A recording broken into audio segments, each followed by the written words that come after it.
पर्दे पर एक दमदार कॉमर्शियल या मसाला फिल्म दिखाने के लिए हीरो हीरोइन और एक दमदार कहानी और उसके शानदार स्क्रिप्ट के अलावा एक ऐसे किरदार की भी ज़रूरत होती है जो फिल्म की कहानी में जान फूंक देता है। जिस किरदार को आधार करके फिल्म के कहानी अचानक बदल जाता है, जिस किरदार के आते ही फिल्म के कहानी में मानो कि एक ट्विस्ट आ जाता है, वो कैरेक्टर होता है फिल्म का खलनायक या विलेन।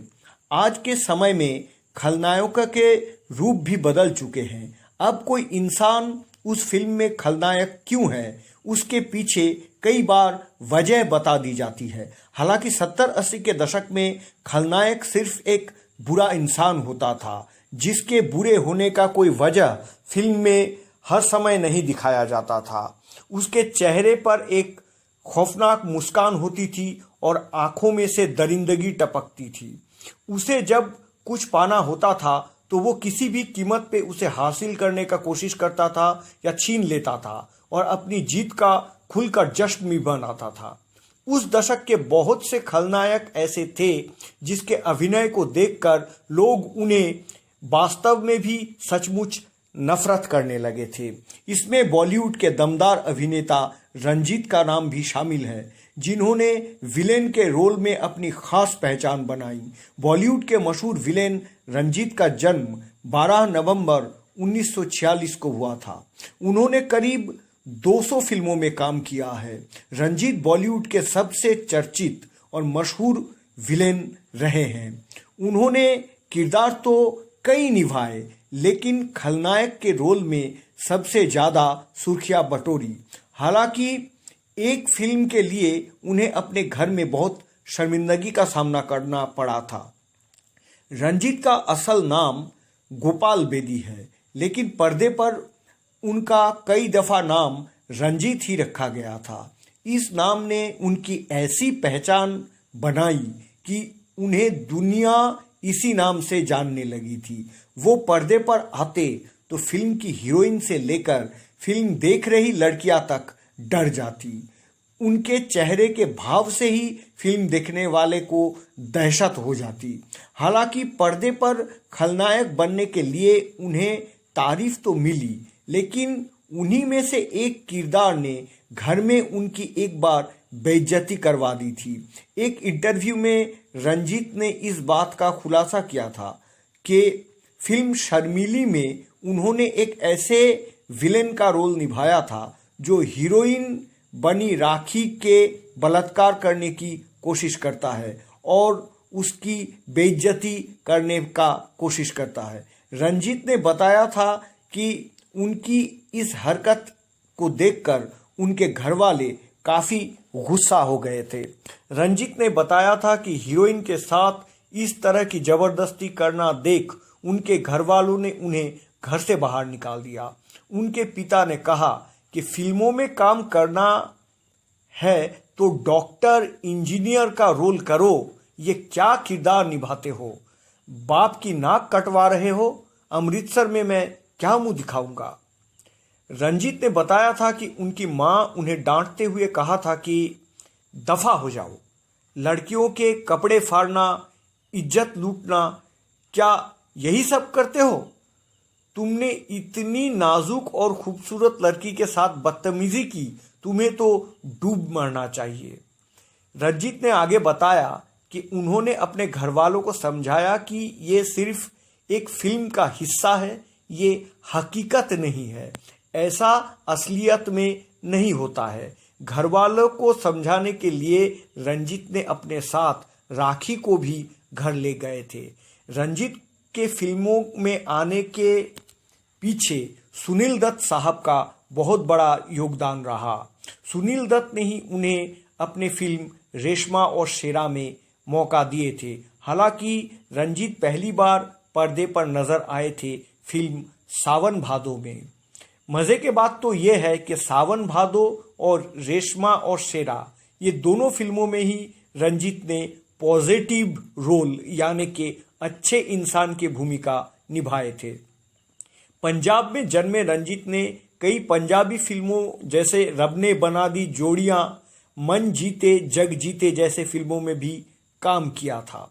गौरतलब है कि शर्मिली के लिए सुनील दत्त ने उनका नाम खलनायक के किरदार के लिए मेकर्स को या निर्माताओं को सुझाया था। सुनील दत्त साहब को रंजीत का काम सावन भादो और रेशमा और शेरा में बेहद पसंद आया था, जिसके चलते उन्होंने इस फिल्म में रंजीत को लेने की बात कही थी। रंजीत ने इसके बाद हलचल, रामपुर का लक्ष्मण, विक्टोरिया नंबर 203, गद्दार, दोस्त और दुश्मन, माँ, आखिरी दांव, लावारिस, कीमत जैसे कई फिल्में की थी। रंजीत ने अमर अकबर एंथनी, धर्मात्मा, हाउसफुल 2, नमक हलाल, प्रेम प्रतिज्ञा, करण अर्जुन, लावारिस, कैदी, कोयला, मुकद्दर का सिकंदर, शर्मिली, खोटे सिक्के, इनकलाब, तेजा जैसी फिल्मों में काम किया है। पर्दे पर खलनायक की भूमिका निभाने वाले रंजीत वास्तव जीवन में एक बहुत ही भले और अच्छे इंसान हैं। मिथुन चक्रवर्ती ने एक इंटरव्यू में कहा था कि उनके शुरुआती संघर्ष के दिनों में जो लोगों से उन्हें कुछ मदद मिला उनमें से एक थे रंजीत। मिथुन चक्रवर्ती ने बताए थे कि उनके संघर्ष के दौरान सुनील दत्त साहब, नवीन निश्चल जी और रंजीत ने उन्हें बहुत सहायता किए थे। रंजीत एक ऐसे एक्टर थे जिससे हीरोइन भी असल जिंदगी में डरती थी, लेकिन एक अभिनेत्री ऐसी भी थी जो इस फेमस विलेन के प्यार में पागल हो गई थी। हालांकि इनकी प्रेम कहानी पूरी नहीं हो पाई। ये अभिनेत्री थी डिम्पल कपाड़िया की बहन सिंपल कपाड़िया। सिंपल कपाड़िया रंजीत की हर अदा पर फिदा थी। उनकी हेयर स्टाइल, उनका अंदाज, उनका अभिनय, उनके हर अंदाज पर सिंपल फिदा थी। लेकिन यही बात सिंपल कपाड़िया के जीजा यानी राजेश खन्ना को राज नहीं आ रही थी। राजेश खन्ना ने सिंपल की बहन डिम्पल कपाड़िया से शादी की थी और वो अपनी साली यानी सिंपल कपाड़िया को लेकर काफ़ी पॉजिटिव भी थे।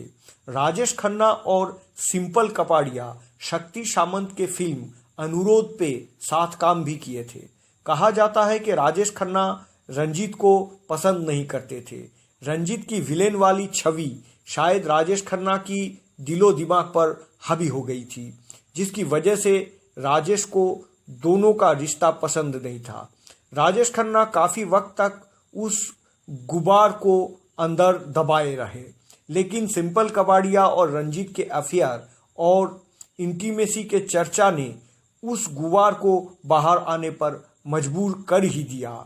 जानकारों की माने तो राजेश खन्ना इसकी वजह से सिंपल से बहुत नाराज थे और उन्हें कई बार डांटा भी था। द टेलीग्राफ इंडिया के मुताबिक फिल्म छैला बाबू की शूटिंग के दौरान सिंपल कपाड़िया की वजह से राजेश खन्ना और रंजीत के बीच खूब बातचीत कहा सुनी हो गई थी।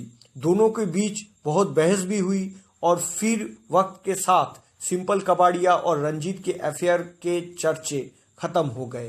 रंजीत ने अपनी सेहत का राज बताते हुए कहा, मैं कभी जिम नहीं गया। मेरे ज़माने में आज जैसा जिम का क्रेज़ था भी नहीं। जीवन में ना कभी मैं नॉनवेज खाया और ना कभी शराब पी। यहाँ आपको बताना ज़रूरी है कि रंजीत अपने स्कूल और यूनिवर्सिटी के जीवन में एक बहुत ही बेहतरीन फुटबॉलर थे। फिल्मों में खलनायकी के अलावा ऐसा देश है मेरा, घर एक सपना, जुगनी चली जलंधर, हिटलर दीदी जैसे कई टीवी शो में रंजीत ने काम किया है। वो सोशल मीडिया पर भी सक्रिय रहते हैं। रंजीत अक्सर अपने बेटी के साथ तस्वीरें और वीडियो साझा करते हैं जो फैंस को काफ़ी पसंद भी आती है।